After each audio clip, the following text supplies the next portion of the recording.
In bobsleigh, luge, and skeleton, collectively known as the sliding sports, crashes are an inevitability.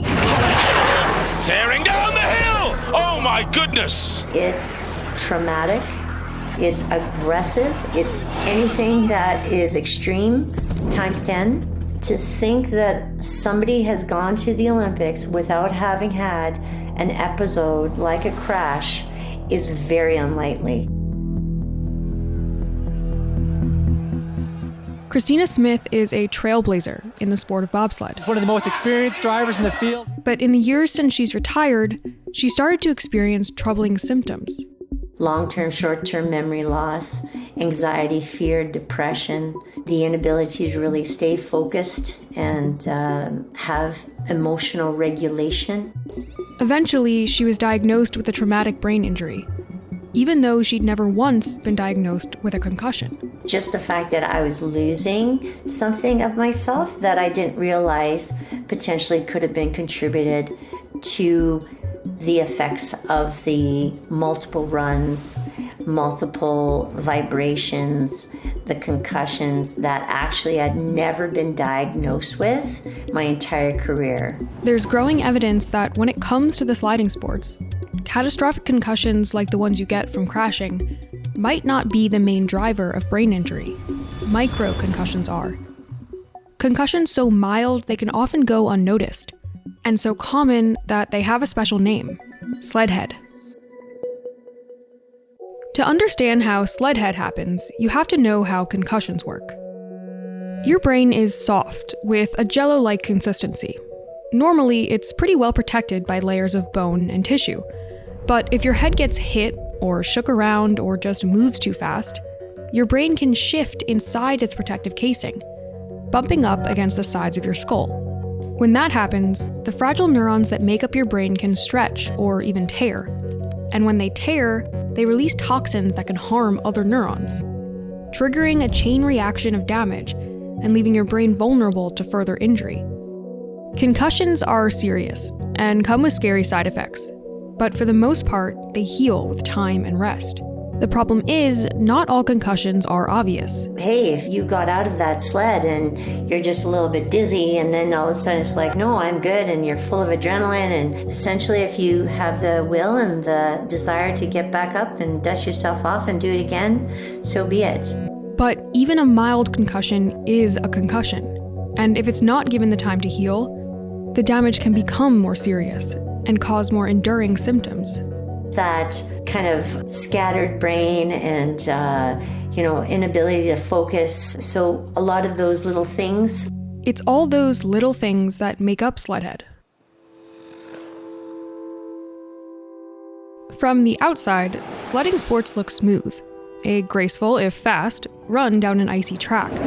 But inside a sled, things look and feel very different.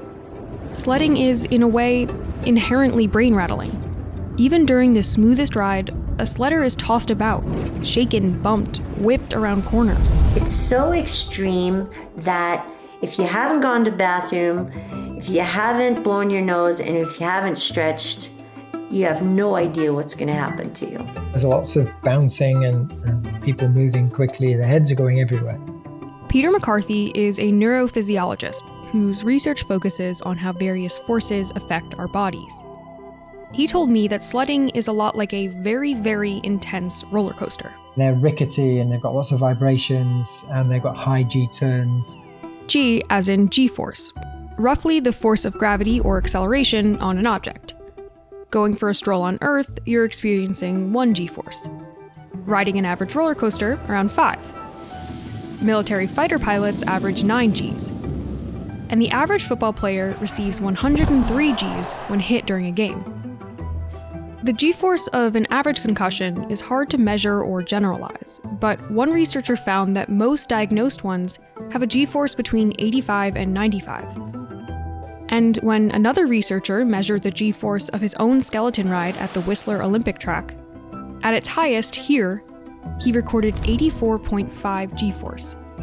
That spike only happened for a few milliseconds, but spikes like it can happen with every run.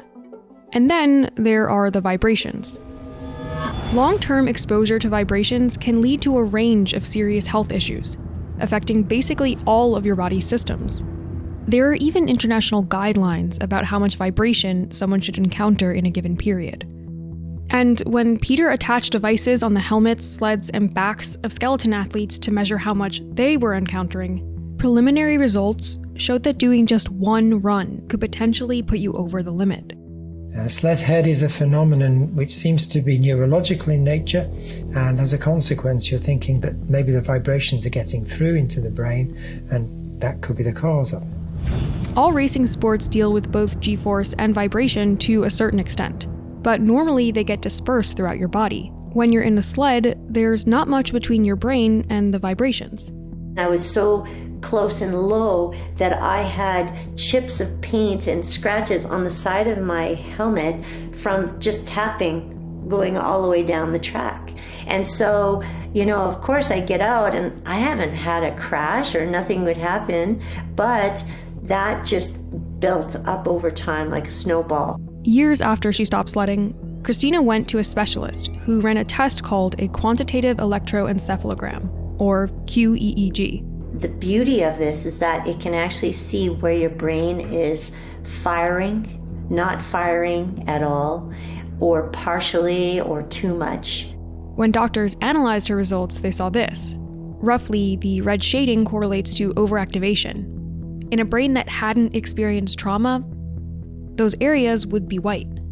It was like a aha moment for me. It really highlighted what I had been going through, and I was no longer hard on myself. It was very common to overlook our own experiences because we're always about the show must go on.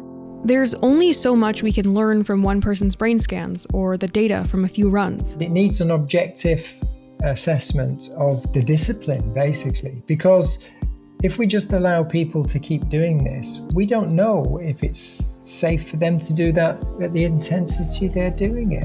One way to better look after sliding athletes is to require them to wear a monitor. A simple sensor system could detect an impact and have that person immediately flagged for treatment and possibly sitting out until they've recovered fully. And there are some exciting developments in tech, like virtual reality trainings that can reduce ice time, or an FDA-approved collar that increases blood volume in your brain, giving it better cushioning. In the future, new materials could dampen vibrations in the sled. But the federation that controls sliding sports needs to make these available, or even mandatory. And I feel that that's hopefully a way forward, but who knows? It depends on international bodies to make these legislative changes and start looking at their athletes as actually things that keep the body alive. The athletes are the lifeblood of any sport, and you need to protect them in my mind.